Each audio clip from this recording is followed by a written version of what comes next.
Hello my dear students, क्या हाल है। I hope आप सब बढ़िया होंगे। मेरे प्यारे बच्चों, एक बार फिर से स्वागत है आपके अपने YouTube channel Manoj coaching centre में। माय डियर स्टूडेंट्स, जैसे कि आप सब जानते हैं कि आपके लगातार हाफरली जो एग्ज़ाम है बेटा वो स्कूलों में चल रहे हैं और मैं लगातार आपको सभी पेपरों की वीडियो प्रोवाइड करा रहा हूँ। जो भी मुझे पेपर मिल पाता है बेटा उसकी वीडियो में बना के आपको तुरंत प्रोवाइड करा देता हूँ, जिससे जिन बच्चों के स्कूल में पेपर नहीं हुए हैं हो सकता है उनके पेपर के लिए इस वीडियो से काफ़ी मदद मिल सके और इस पेपर से कुछ प्रश्न उनके स्कूल में भी आ सके। तो चलिए मेरे प्यारे बच्चों, आज की वीडियो में हम देखेंगे कक्षा 10 के अर्धवार्षिक परीक्षा के कक्षा 10 बेटा अर्धवार्षिक परीक्षा विषय विज्ञान। और जैसा कि हमेशा आप जानते हैं 20 प्रश्न आपके बहुविकल्पी आने वाले, 50 आपके लिखने के लिए आने वाले हैं, है ना। और समय कितना होने वाला है बेटा? 3 घंटा। तो चलिए निर्देश को आज हम नहीं पढ़ेंगे क्योंकि सभी पेपरों में सेम ही निर्देश रहते हैं। डायरेक्ट हम चलते हैं बेटा बहुविकल्पीय प्रश्न की तरफ। ध्यान से समझेंगे एक एक प्रश्न को। देखिए बच्चों, खंड आ है बहुविकल्पीय प्रश्न 20 नंबर के हैं क्योंकि 20 प्रश्न आएंगे और 20 का जवाब आपको OMR शीट पर देना होगा। तो पहला प्रश्न है, निम्न में से कौन सा पदार्थ लेंस बनाने के लिए प्रयुक्त नहीं किया जा सकता है? निम्न में से कौन सा पदार्थ लेंस बनाने के लिए प्रयुक्त नहीं किया जा सकता है? आज हम केवल राइट जवाब देंगे, चारों ऑप्शन को नहीं पढ़ेंगे। ठीक है बच्चों, ध्यान देना। निम्न में से कौन सा पदार्थ लेंस बनाने के लिए प्रयुक्त नहीं किया जा सकता है? तो ऑप्शन नंबर ए है मिट्टी, राइट जवाब। सही जवाब क्या है बेटा? ऑप्शन नंबर ए है मिट्टी। ठीक है, प्लास्टिक भी नहीं हो सकता, कांच भी नहीं हो सकता और जल भी नहीं हो सकता, तो मिट्टी बिल्कुल सही जवाब। चलिए दूसरा देखते हैं, किसी दर्पण की फोकस दूरी एफ एवं वक्रता त्रिज्या आर के बीच क्या संबंध होता है? क्या एफ बराबर आर बटे 2 होता है, या एफ बराबर आर प्लस 2 होता है, या एफ बराबर आर होता है, या आर बराबर एफ बटे 2 होता है? तो ऑप्शन नंबर ए इसका बिल्कुल ठीक हो जाएगा। एफ बराबर आर बटे 2 इसका सही जवाब है। ठीक है बेटा, चलिए तीसरा प्रश्न देख लेते हैं। बहुत जल्दी जल्दी हम समाप्त करेंगे क्योंकि वीडियो बड़ी ना हो जाए। तीसरा प्रश्न है, स्वस्थ आँख के लिए दूर बिंदु कहाँ होता है? स्वस्थ आँख के लिए दूर बिंदु कहाँ होता है? ऑप्शन ए है अनंत पर, बी है 25 सेमी पर, ऑप्शन सी है 50 सेमी पर, डी है 100 सेमी पर। तो ऑप्शन नंबर ए बिल्कुल सही हो जाएगा बेटा, अनंत पर। दूर बिंदु जब आएगा तो अनंत पर ही लगेगा। तीसरे का ए ठीक हो जाएगा। चौथा प्रश्न है बच्चों, एक लेंस की फोकस दूरी 20 है, क्षमता कितनी होगी? तो आपको मैंने कई बार बताया बेटा, क्षमता बराबर पी बराबर सूत्र क्या होता है मेरे प्यारे बच्चों? 100 बटे फोकस दूरी। तो 100 फोकस दूरी कितनी? 20, यानी 100 बटे 20। 20 से जब 100 को काटेंगे तो कितना आएगा? 5 डायोप्टर। ठीक है, तो ऑप्शन नंबर ए बिल्कुल ठीक हो जाएगा। ठीक है बच्चों, चौथे का ऑप्शन नंबर ए 5D बिल्कुल ठीक, डी का मतलब डायोप्टर। चलिए पांचवा प्रश्न देखते हैं, दूरदृष्टि दोष से पीड़ित व्यक्ति अपने चश्मे में प्रयुक्त करता है, क्या करता है दूरदृष्टि दोष वाला व्यक्ति? तो ये तो दर्पण है बेटा, बी ऑप्शन और डी, तो दर्पण तो करेगा नहीं। तो दूरदृष्टि वाले में क्या होता है? उत्तल लेंस, यानी 5वें का ऑप्शन नंबर ए बिल्कुल ठीक हो जाएगा, उत्तल लेंस। ठीक है, 5वें प्रश्न का ऑप्शन नंबर ए उत्तल लेंस ठीक हो जाएगा। चलिए छठा वाला प्रश्न देख लेते हैं बच्चों। छठा प्रश्न है, किस दर्पण का दृष्टि क्षेत्र अधिक होता है? किस दर्पण का दृष्टि क्षेत्र अधिक होता है? ऑप्शन ए अवतल दर्पण, उत्तल दर्पण, ऑप्शन सी है समतल दर्पण और डी है इनमें से कोई नहीं। तो बेटा छठे का ऑप्शन नंबर बी उत्तल दर्पण is the right answer, B वाला बिल्कुल ठीक हो जाएगा। सातवां प्रश्न है बच्चों, मानव नेत्र में जिस भाग पर किसी वस्तु का प्रतिबिंब बनता है, मानव की आंख में या नेत्र में जिस भाग पर किसी वस्तु का प्रतिबिंब बनता है वह क्या कहलाती है? तो ऑप्शन ए है कॉर्निया, बी है दृष्टिपटल, सी है पुतली और डी है परितालिका। तो ऑप्शन नंबर बी बिल्कुल ठीक हो जाएगा, दृष्टिपटल। बेटा इसी को इंग्लिश में रेटिना कहते हैं। क्या कहते हैं इसे? रेटिना। अगर आपको लगता हो कि रेटिना बनता है तो इसी को हम क्या कहते हैं? रेटिना भी कहते हैं। ठीक है बच्चों, चलिए अगले देखते हैं। अगले देखते हैं बेटा 8वां प्रश्न, ध्यान से देखेंगे। 8वां प्रश्न है, कह रहे हैं वह प्रक्रिया जिसके कारण लोहे को जंग लगता है क्या कहलाती है? अपचयन, संक्षारण, ऑक्सीकरण, उदासीनीकरण। बहुत अच्छे से पता है बेटा, संक्षारण कहलाती है। ऑप्शन नंबर बी हो जाएगा राइट जवाब 8वें का। तो चलिए नमा देख लेते हैं जल्दी जल्दी से। नवा प्रश्न है बच्चों, शुद्ध जल का पीएच मान कितना होता है? 0, 7, 8 या 6? तो सही जवाब ऑप्शन नंबर बी हो जाएगा बेटा, 7 होता है। शुद्ध जल का पीएच मान 7 होता है। 10वां प्रश्न है, किसी विलेन का पीएच मान 3 है, बताओ वो विलेन कैसा होगा? उदासीन होगा, अम्लीय होगा, क्षारीय होगा, इनमें से कोई नहीं। आपको पता है जब विलेन का पीएच मान 7 से कम होता है तो वो अम्लीय होते हैं, और ये तो 3 है तो 7 से कम है, यानी ये अम्लीय हो जाएगा। Option number B is the right answer. अगला है बेटा 11वां प्रश्न, अपच का उपचार करने के लिए औषधि कौन सी है? अपच का उपचार करने के लिए औषधि कौन सी है? एंटीबायोटिक, देखें ऑप्शन एक होगा बेटा एंटीबायोटिक, बी है एंटीसेप्टिक, सी है एंटासिड, और डी है एनाल्जेसिक। तो इसका सही जवाब बेटा ऑप्शन नंबर सी हो जाएगा, एंटासिड। कौन सा बेटा? एंटासिड। 11वें का ऑप्शन नंबर सी, एंटासिड अपच का उपचार करने के लिए औषधि है, सही जवाब बेटा। ठीक है, चलिए अब देखते हैं बेटा 12वें नंबर का प्रश्न, ध्यान से देखें। 12वें नंबर का प्रश्न है, Fe2O3 plus 2Al arrow Al2O3 plus 2Fe अभिक्रिया किस प्रकार की अभिक्रिया है?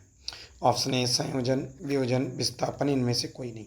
बहुत कराई बेटा, एक एक अभिक्रिया आपको बताइए कोचिंग में और आप देख कर ही पता लगा रहे थे। तो ये कौन सी है? तो ये ऑप्शन नंबर सी है बेटा, विस्थापन अभिक्रिया।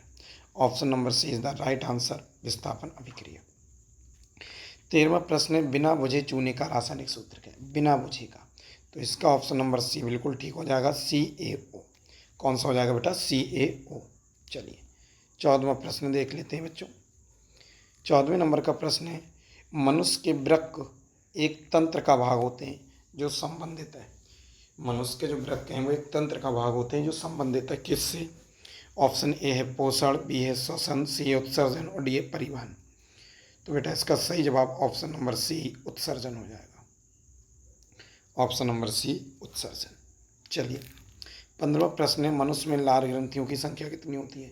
जब से पढ़ा रहे हैं बेटा यही बता रहे हैं कि अच्छे से नहीं याद कर लेना, क्योंकि ये प्रश्न अवश्य आएगा। तो मनुष्य में लार ग्रंथियों की संख्या कितनी है? डायरेक्ट ऑप्शन लगाओ, ऑप्शन नंबर ए 3 जोड़ी। रटा हुआ है बिल्कुल आप सबको, क्योंकि बहुत बार पढ़ा दिया है। ठीक है बेटा। 16वां प्रश्न है, जठर रस स्त्रावित होता है। जठर रस स्त्रावित होता है यानी निकलता है, कहाँ से या कहाँ किसमें? अग्न्याशय में, पित्ताशय में, यकृत में, आमाशय में। तो 16वें का सही जवाब ऑप्शन नंबर डी हो जाएगा, आमाशय में। क्या हो जाएगा बेटा? आमाशय में। चलिए 17वां प्रश्न देखते हैं बेटा।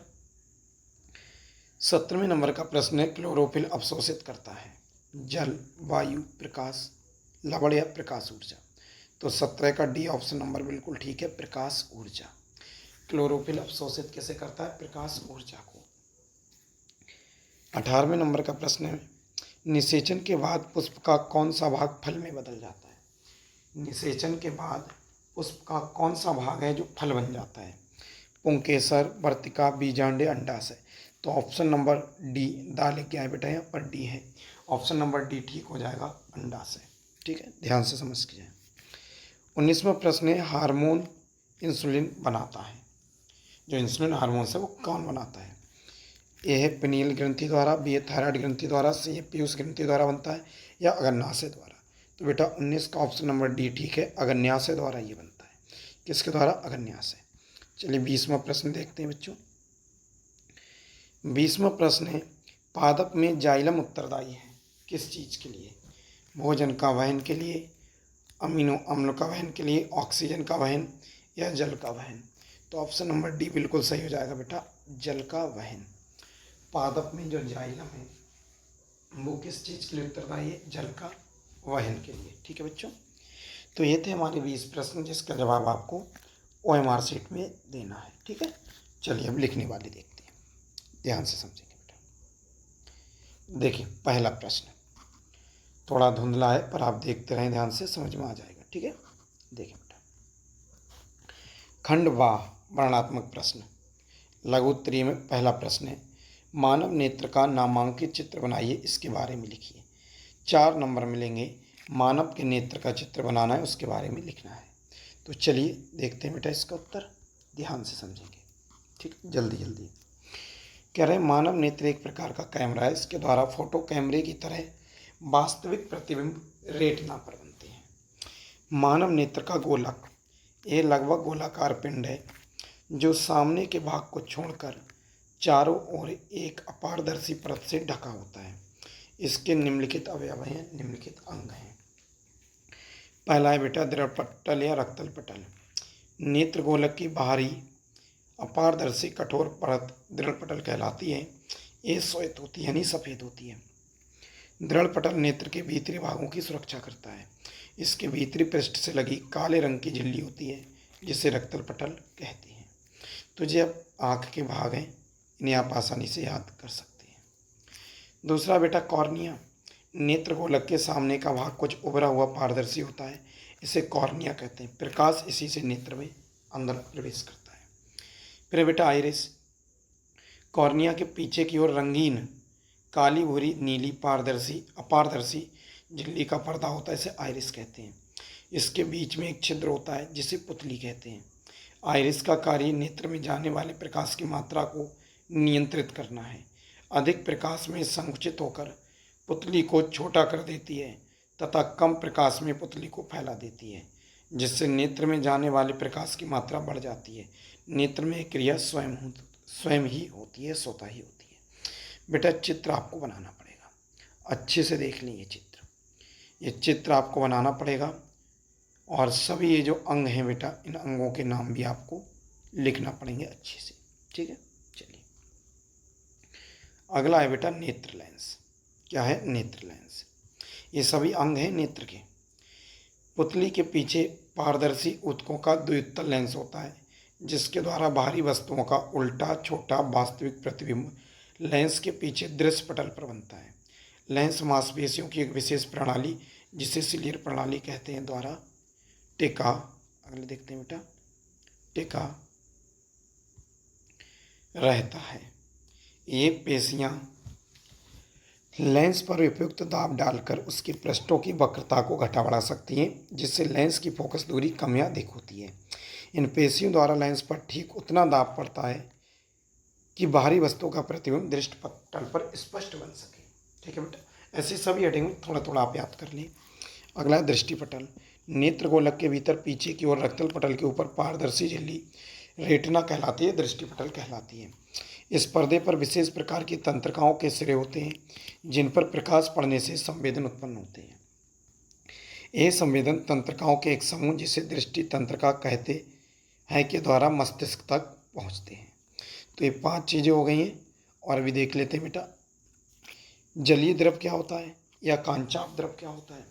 देखिए कह रहे हैं कॉर्निया तथा नेत्र लेंस के बीच के स्थान में जल के समान द्रव भरा होता है, मतलब पानी की तरह, जो अत्यंत पारदर्शी तथा 1.336 अपवर्तनांक का होता है। इसे जलीय द्रव कहते हैं। इसी प्रकार लेंस के पीछे दृष्टि पटल का स्थान एक गाढ़े पारदर्शी उच्च अपवर्तनांक के द्रव का भरा होता है। इसे काचाम द्रव कहते हैं। ये दोनों द्रव प्रकाश अपवर्तन में लेंस की सहायता करते हैं। अगला है बेटा हेडिंग पीत बिंदु। दृष्टि पटल के मध्य में पीला भाग होता है, इसे पर बना प्रतिबिंब बहुत ही स्पष्ट होता है। चलिए बेटा 8वां पॉइंट देख लेते हैं। अब जैसे इसमें मैंने 8वां लिखवाया, आपको 8 ना लिख मिले आप 5 लिख देना, ठीक है। अंध बिंदु। दृष्टि पटल के जिस स्थान को छेद कर दृष्टि तंत्रिकाएं मस्तिष्क को जाती हैं उस स्थान पर पड़ने वाले प्रकाश का दृष्टि पटल पर कोई प्रभाव नहीं पड़ता। इस स्थान को अंध बिंदु कहते हैं, ठीक है। चलिए अगला प्रश्न देखते हैं। अगला प्रश्न बेटा ध्यान से देखें। प्रश्न है 2, प्रकाश का प्रकीर्णन तरंग दैर्ध्य पर किस प्रकार निर्भर करता है। प्रकाश का प्रकीर्णन तरंग दैर्ध्य पर किस प्रकार निर्भर करता है। चलिए देख लेते हैं बेटा इसका उत्तर, ध्यान से देखें, छोटे छोटे लगाएं सब। कह रहे हैं लॉर्ड रायले के अनुसार वैज्ञानिक थे, किसी रंग का प्रकीर्णन उसकी तरंग दैर्ध्य पर निर्भर करता है तथा जिस रंग के प्रकाश की तरंग दैर्ध्य सबसे कम होती है उस रंग का प्रकीर्णन सबसे अधिक तथा जिस रंग के प्रकाश का तरंग दैर्ध्य सबसे अधिक होती है उस रंग का प्रकीर्णन सबसे कम होता है। इसका एक उदाहरण आकाश का रंग है जो सूर्य के प्रकाश के प्रकीर्णन के कारण नीला दिखाई देता है। तो बेटा बस इतना ही सही है उत्तर इसका, ठीक है। चलिए अगला प्रश्न देख लेते हैं।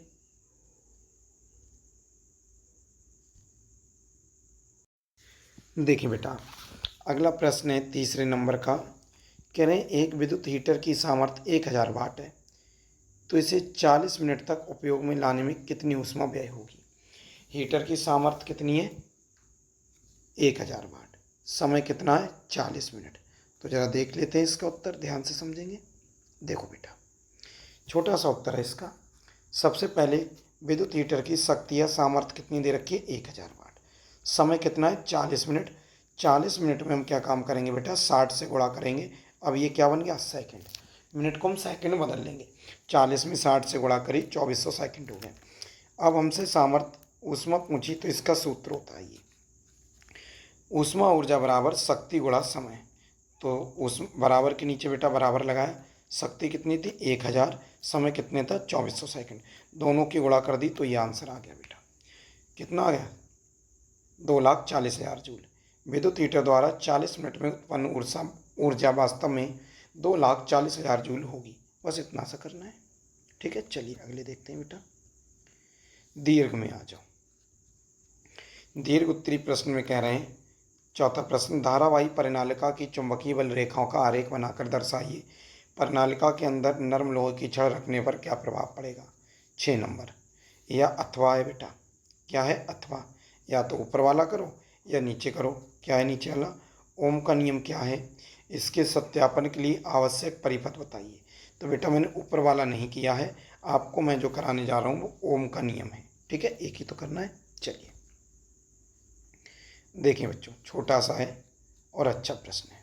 ओम का नियम, ओम के नियम के अनुसार जब भौतिक अवस्थाएं जैसे ताप आदि समान रहें तो किसी चालक में प्रवाहित होने वाली धारा उनके सिरों के बीच विभवांतर के समानुपाती होती है। यदि किसी चालक के सिरों पर लगा विभवांतर बी, उसमें बहने वाली धारा आई हो तो विभवांतर अनुक्रमानुपाती, देखो ये अनुक्रमानुपाती का साइन है, धारा। तो विभवांतर को क्या कहते हैं बी, अनुक्रमानुपाती ऐसे रहा और धारा को क्या कहते हैं आई। अब बी बेटा ऐसे ही रहा, अनुक्रमानुपाती हटेगा तो बराबर आएगा और यहाँ एक स्थिरांक आएगा। क्या आएगा, स्थिरांक आप आर लिख सकते हैं, ठीक है, और आई ऐसे ही रहा। अब स्थिरांक को चालक का प्रतिरोध कहते हैं। कह रहे हैं इस स्थिरांक को चालक का प्रतिरोध कहते हैं, इसे आर हो तो अब देखो बी ऐसे ही रखा, स्थिरांक की जगह पर आर और आई की जगह पर आई।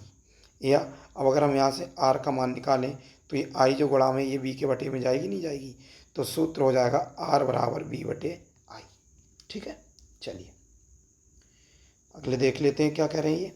अतः यह नियम ये भी बताता है कि किसी परिपथ में प्रतिरोध उसके सिरों के बीच विभवांतर तथा धाराएं का अनुपात होता है, ठीक है। अब इसका ग्राफ और देख लेते हैं बेटा। ओम के नियम का सत्यापन भी तो पूछा है प्रश्न में, तो हेडिंग डालेंगे ओम के नियम का सत्यापन। इस प्रयोग के लिए एक बैटरी, अमीटर, कुंजी, धारा नियंत्रक, प्रतिरोध, वोल्ट मीटर चित्र के अनुसार लगाते हैं। प्रतिरोध में प्रवाहित धारा आई अमीटर से प्रतिरोध के सिरों के बीच विभवांतर भी वोल्ट मीटर द्वारा नापते हैं। तो आपको केवल ये चित्र बना देना है बेटा, ठीक है, और कुछ नहीं करना।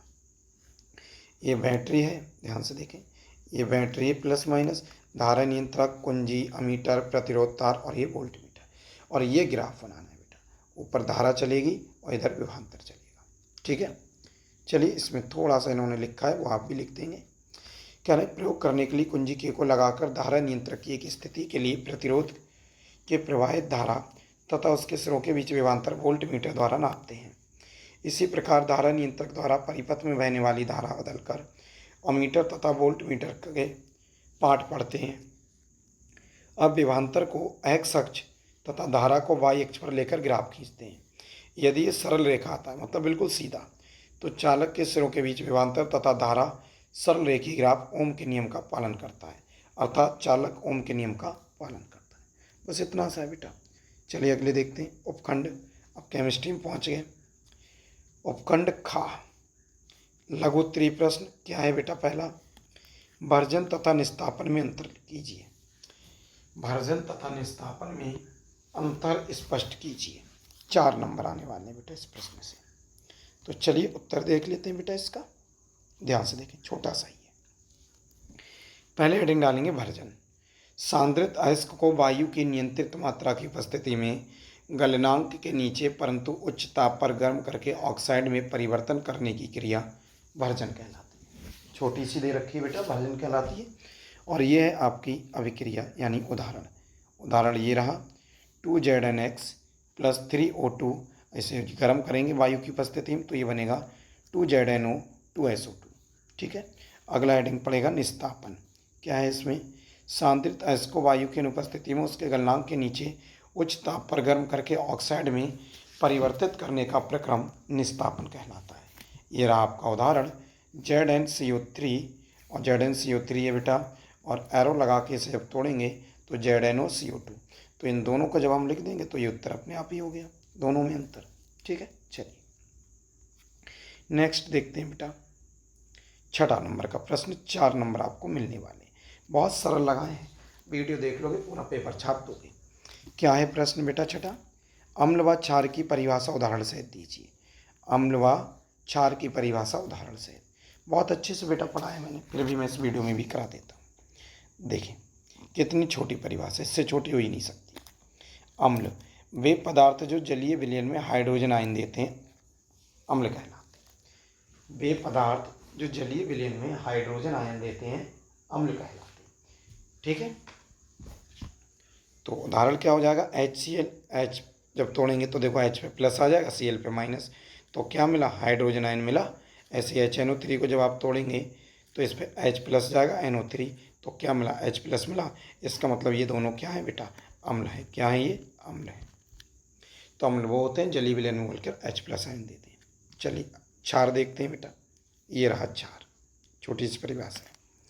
कह रहे हैं वे यौगिक जो जलीय विलयन में हाइड्रोक्सिल आयन यानी OH माइनस देते हैं, हाइड्रोक्सिल आयन के अतिरिक्त और कोई ऋण आयन नहीं देते, क्षार कहलाते हैं। माइनस में देंगे तो H माइनस ही देंगे, इसके सिवा कोई माइनस में नहीं देंगे। उदाहरण समझ सकते हैं बच्चों। NaOH है तो Na पर तो प्लस जाता है पहले वाले पर, OH पे माइनस, तो देखो OH माइनस मिला। ऐसे NH4OH है तो NH4 पे प्लस जाएगा, OH पे माइनस, और OH माइनस क्या कहलाते हैं? देखो ये देखो हाइड्रोक्सिल आयन। तो हर बार OH माइनस मिल रहा है यानी हाइड्रोक्सिल आयन मिल रहा है, तो ये क्या हुआ बेटा? क्षार हुआ। क्या हुआ? क्षार हुआ। ठीक है, चलिए अगला प्रश्न देखते हैं बेटा, ध्यान से समझेंगे। प्रश्न अच्छा है, दीर्घ है इसलिए। ठीक है, दीर्घ उत्तरीय प्रश्न 7वां कह रहे हैं निम्नलिखित पर संक्षिप्त टिप्पणी लिखी। 6 नंबर मिलेंगे। का है क्रियात्मक समूह समजातीय श्रेणी एस्टीकरण एल्किनों का ओजोनीकरण। या तो आप ये चारों पे टिप्पणी लिखो, या तो ये आप चारों पे टिप्पणी लिखो और बीच में लगाए अथवा, या फिर निचले वाला करो। एथिल अल्कोहल निर्माण की किन्हीं 2 विधियों का वर्णन करते हुए इसकी निम्न अभिक्रियाओं के लिए रासायनिक समीकरण दीजिए। ऑक्सीकरण, निर्जलीकरण, विहाइड्रोजनीकरण। तो या तो आप ऊपर वाला कीजिए या नीचे कीजिए। मैं आपको बताऊं, मैंने नीचे वाला नहीं बताया, आपको ऊपर वाला बताया है। मतलब इन चारों पे हमें टिप्पणी लिखना है, क्रियात्मक समजातीय एस्टीकरण एल्कीन। चारों पर थोड़ा थोड़ा लिखेंगे, नंबर मिल जाएंगे। ठीक है, तो चलिए बहुत सरल भाषा में लगाए, घबराने की जरूरत नहीं है। जैसे ये रहा पहला उत्तर। कौन सा? पहला, क्रियात्मक समूह। देखें, क्रियात्मक समूह या प्रकार्यात्मक समूह परमाणु अथवा परमाणुओं का समूह जो कार्बनिक यौगिकों की अभिक्रियाशीलता बनाते हैं या बताते हैं तथा उसके गुणधर्मों को सुनिश्चित करते हैं, क्रियात्मक समूह कहलाते हैं। छोटा सा है, उदाहरण दिए हैं बेटा, मैंने कई उदाहरण दे दी। जैसे अल्कोहल का क्रियात्मक समूह क्या है? Single bond OH। एल्डिहाइड का कार्बन से सिंगल बॉन्ड, एक बॉन्ड H, डबल बॉन्ड से O। कीटोन का एक कार्बन से डबल बॉन्ड से ऑक्सीजन जुड़ी है और 2 खाली हैं। तो आप ये 3 ही लिख दें, हालांकि मैंने 1-2 और दिया है। ये एक और है कार्बोक्सिलिक अम्ल का, एक कार्बन से डबल बॉन्ड से ऑक्सीजन, सिंगल बॉन्ड से OH। तो ये क्या है? क्रियात्मक समूह। एक हो गया। दूसरा देख लेते हैं, समजातीय श्रेणी, क्योंकि हमें 4 लिखना है। हेडिंग डाल देना समजातीय श्रेणी, क्योंकि 4 का उत्तर देना है ना। कार्बनिक यौगिकों का वह समूह जिसका सामान्य सूत्र एवं क्रियात्मक समूह एक जैसा होता है। सामान्य सूत्र और क्रियात्मक समूह एक जैसा होता है, उसे समजातीय श्रेणी कहते हैं तथा उसके सदस्यों को समजात गण कहते हैं। उदाहरण देख लेना, मेथेनॉल का CH3OH, एथेनॉल का CH3CH2OH, प्रोपेनॉल का CH3CH2CH2OH। ये कर लेंगे तो 2 हो गए आपके समजातीय और क्रियात्मक समूह। तीसरा देखते हैं बेटा एस्टरीकरण, क्योंकि 4 पे हमें टिप्पणी लिखना है ना। तीसरा देखो एस्टरीकरण। उत्प्रेरक के रूप में सांद्र सल्फ्यूरिक अम्ल की अल्प मात्रा की उपस्थिति में कुछ बूंदें अल्कोहल के साथ अभिक्रिया द्वारा एथेनोइक अम्ल फलों जैसी सुगंध वाले एस्टिक यौगिक एस्टर बनते हैं। इस रिएक्शन को जरूर लिखना पड़ेगा आपको। CH3COOH प्लस CH2OH ऊपर H2SO4 और बनेगा क्या, CH3COO CH2H5 प्लस H2। तो ये होता है बेटा हमारा एस्टर, यानी ये रिएक्शन को आपको लिखना कंपलसरी है। नीचे कह रहे हैं कार्बोक्सिलिक अम्ल के अल्कोहल के साथ एस्टर बनाने की अभिक्रिया एस्टरीकरण कहलाती है। तो इतना लिख दो कि अब ये 3 टिप्पणी हो गई। अभी बेटा एक और बची है, देखो ये देखो ओजोनीकरण है ना, एल्केनों का ओजोनीकरण था चौथा वाला। हेडिंग डाल देंगे, कौन सा हेडिंग पड़ेगा एक बार दिखा देता हूँ इसमें।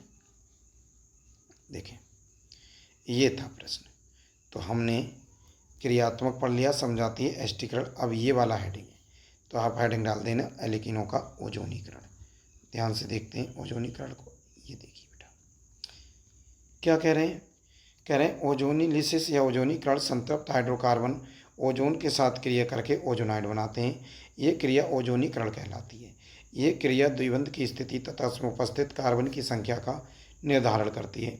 इससे प्राप्त ओजोनाइड के जल अपघटन द्वारा एल्डिहाइड व कीटोन प्राप्त होते हैं। चलिए अगले देख लेते हैं। एग्जाम्पल दिया इन्होंने, एथिलीन पर ओजोन की क्रिया। कह रहे हैं ओजोनोलिसिस या ओजोनीकरण में एल्कीन O3 का संकलन करके ओजोनाइड प्राप्त होता है, जिसका ZnOH2 की उपस्थिति में विदलन कराने पर यह छोटे छोटे अणुओं में टूट जाता है। यह विक्रिया एल्कीन तथा अन्य संतृप्त यौगिकों में द्विआबंध की स्थिति सुनिश्चित करने के उपयोग में आती है। ये उदाहरण आपको देना पड़ेगा, ठीक है बेटा, ध्यान से। डबल बॉन्ड है ये, R1 R2 R3 R4 और एरो के ऊपर हमें क्या लिखना है, O3 लिखना है।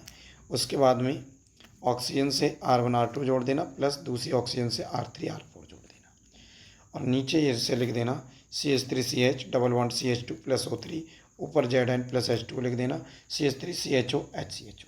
तो ये हुआ आपका पूरा चारों पर टिप्पणी, ये कंप्लीट। चलिए अगले देखते हैं बेटा, अभी बायोलॉजी रह गई है। देखें उपखंड गाँव में लघुत्तरीय में पहला प्रश्न है, यानी 8वां। पादपों में पाए जाने वाले हार्मोन्स के कार्यों का वर्णन कीजिए। पादपों में जो हार्मोन्स पाए जाते हैं उनके कार्य बताओ। तो या तो ये करेंगे 4 नंबर, और अगले बेटा देखें इसमें अथवा लगा हुआ भी है, ये देखिए 8वें में अथवा भी है। ध्यान से, अथवा में क्या है समझो बेटा, अथवा में क्या है जरा ध्यान से देखेंगे, ठीक है। देखो, एक तंत्रिका कोशिका का नामांकित चित्र बनाओ, यानी एक तंत्रिका कोशिका का चित्र बना दो और उस पर संक्षिप्त विवरण दो, मतलब थोड़ा सा कुछ बता दो उसके विषय में। तो मैं बताऊं, मैं ऊपर वाला नहीं यही वाला करा रहा हूँ, अथवा के बाद वाला, ठीक है। चलिए ये तो बेटा रहा आपका चित्र, आप चित्र बनाएंगे।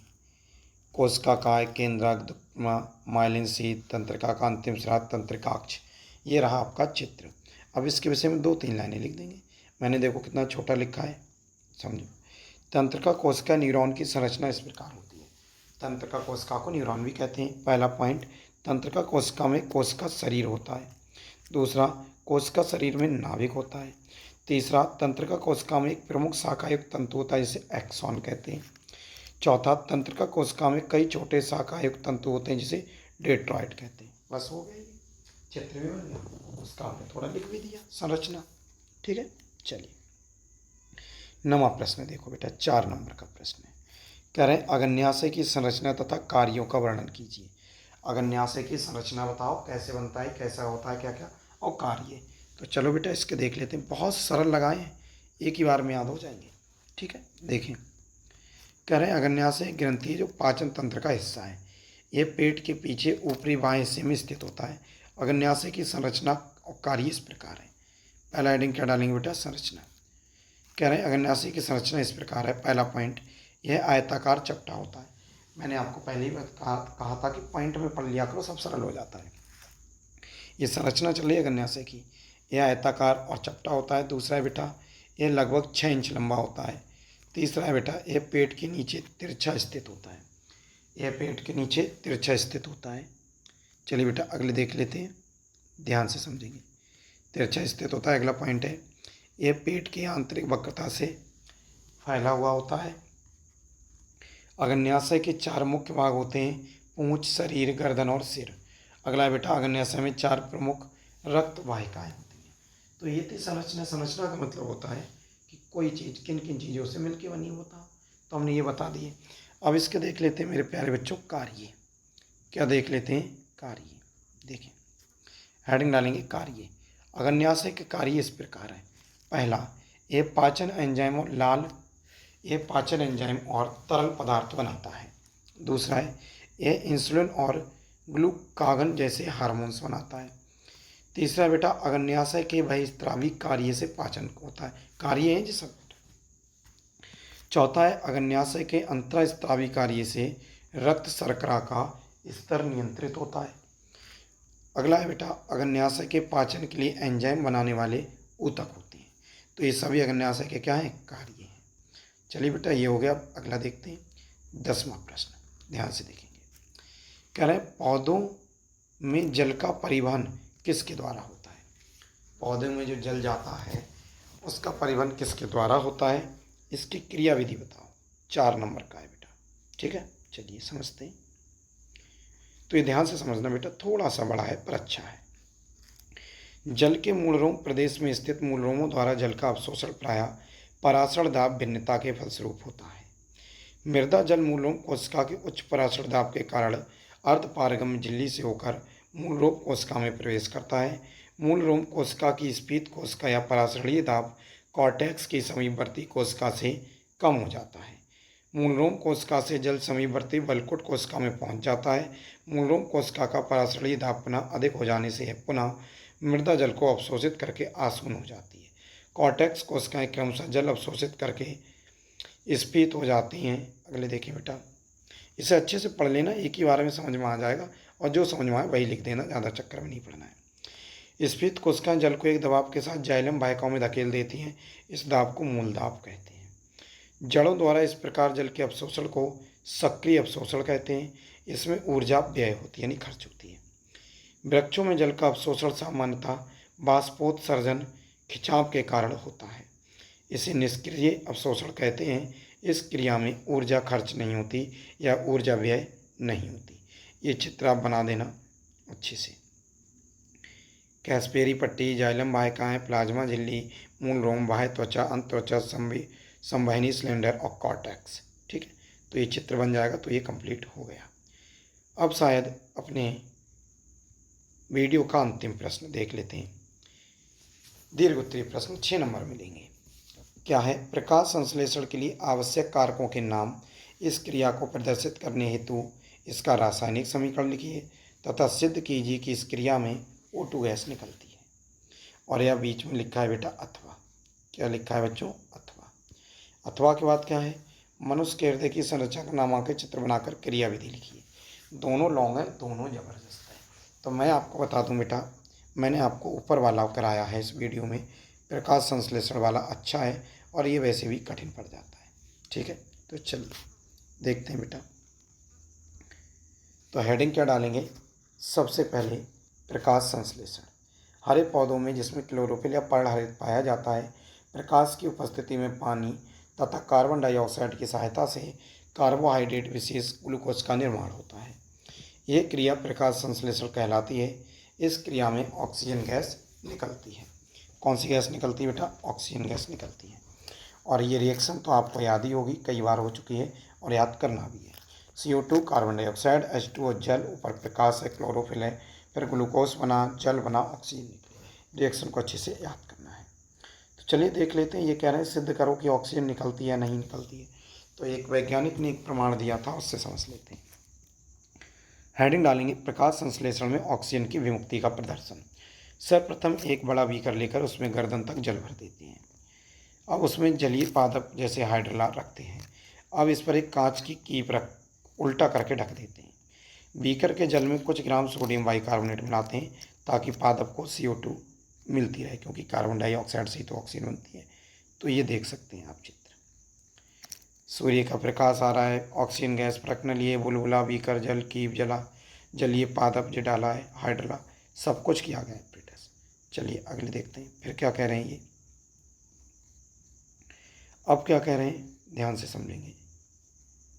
अब ये कह रहे हैं बेटा कि अब जल से भरी एक परख नली को कीप की नली पर उल्टा रख दिया जाता है और संपूर्ण उपकरण को सूर्य के प्रकाश में रख देते हैं, पूरा उठा के सूर्य के प्रकाश में।